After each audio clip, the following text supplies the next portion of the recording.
will produce this year diesel oil from palm oil, and now we are increasing. Dunia lagi tidak baik-baik saja, dan imbasnya mulai terasa sampai ke urusan isi dompet dan dapur kita. Konflik di Timur Tengah yang makin panas sukses bikin harga minyak dunia ngamuk nggak karuan. Harga minyak mentah jenis Brent crude dengan santainya tembus di angka $100 per barel. Bahkan situasi perang ini sempat melempar harga minyak dunia melambung hingga menyentuh titik ekstrim $114 per barel.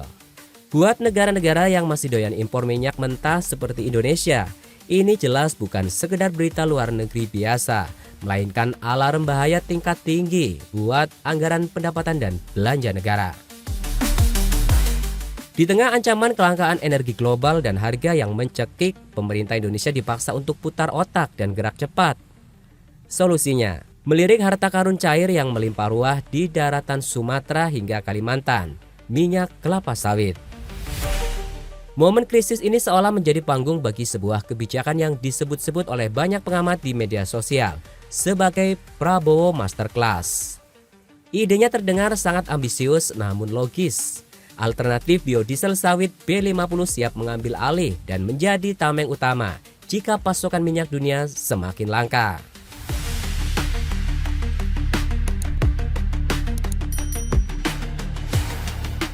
Perintah Bapak Presiden, kita tidak impor solar tahun ini, itu kita gunakan dari CPO. 5,3 juta ton kita tidak impor solar. Di sisi lain, kita gunakan CPO kita untuk solar, biofuel B50.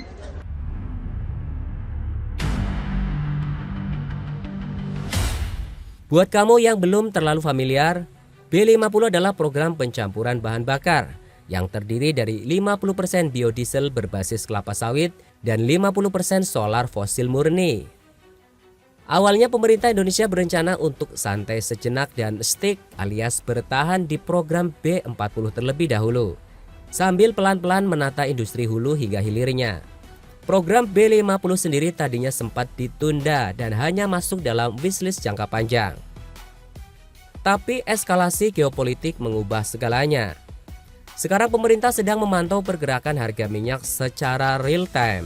Kalau tensi di Timur Tengah makin panas dan jalur distribusi utama seperti Selat Hormuz sampai terganggu atau bahkan ditutup, maka Indonesia tidak punya pilihan lain.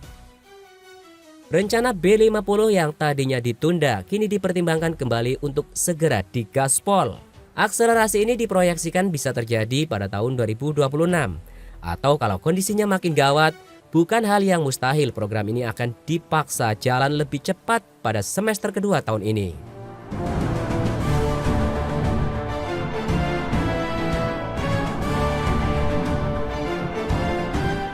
Langkah menjadikan sawit sebagai tulang punggung energi ini bukan tanpa dasar yang kuat.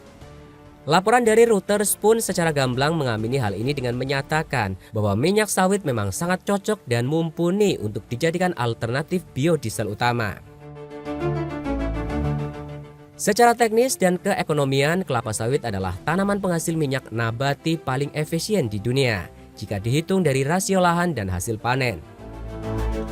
Dengan memaksimalisasi penggunaan biodiesel B50, Indonesia punya peluang emas untuk secara drastis mengurangi ketergantungan pada impor minyak mentah yang harganya lagi ugal-ugalan. Di atas kertas, minyak sawit benar-benar terlihat seperti pahlawan yang siap menyelamatkan ketahanan energi nasional. Kita tidak perlu lagi terlalu pusing memikirkan seberapa parah inflasi global yang terjadi akibat perang di Timur Tengah. Karena mesin-mesin industri dan kendaraan logistik kita bisa tetap menyala menggunakan bahan bakar dari kebun sendiri.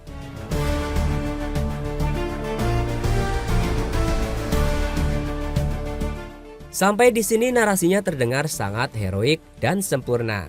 Tapi tahan dulu tepuk tangannya, karena realitas di lapangan tidak pernah sesederhana hitung-hitungan di atas kertas. Menggeser jutaan crude palm oil atau CPO untuk dibakar di dalam mesin diesel, artinya ada nyawa lain yang harus dikorbankan. Dan nyawa itu adalah stabilitas harga pangan, khususnya minyak goreng.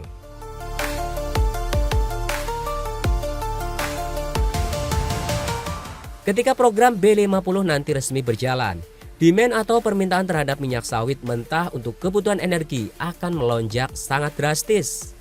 Hukum ekonomi dasar langsung berlaku. Ketika permintaan meroket dan pasokan rebutan, harga otomatis akan terbang. Bagi para petani sawit dan korporasi perkebunan raksasa, ini adalah era keemasan. Mereka akan panen cuan gila-gilaan karena komoditas yang mereka tanam diserap habis-habisan oleh negara dengan harga tinggi.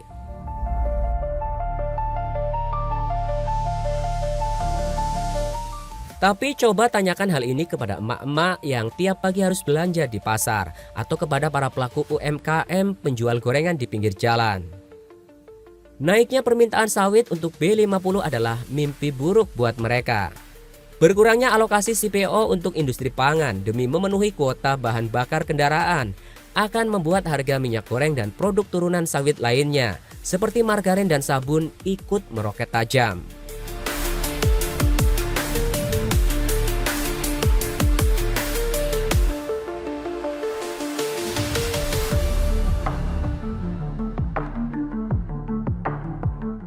Kita dihadapkan pada dua pilihan ekstrim yang saling membunuh. Di satu sisi, kalau kita tidak ngegas program B50, APBN kita bisa jebol untuk mensubsidi BBM impor yang harganya selangit, dan keamanan energi negara bisa runtuh sewaktu-waktu jika suplai global terputus. Namun di sisi lain, kalau B50 dipaksakan, kita akan melihat fenomena di mana rakyat bisa menyalakan mesin truk dan bus dengan bahan bakar lokal, tapi menjerit saat harus membeli minyak goreng untuk memasak lauk pauk di rumah. Subsidi yang dihemat dari sektor energi justru bisa memicu inflasi gila-gilaan di sektor kebutuhan pokok.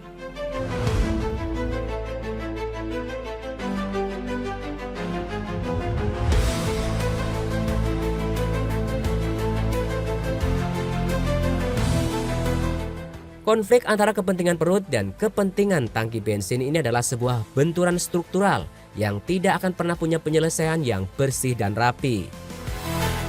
Perdebatan ini tidak akan pernah usai karena setiap tetes minyak sawit yang jatuh di negeri ini akan selalu diperebutkan oleh mesin kendaraan yang kehausan dan wajan penggorengan yang mendesis. Ini akan menjadi bukti betapa rumitnya harga yang harus dibayar untuk sebuah kemandirian.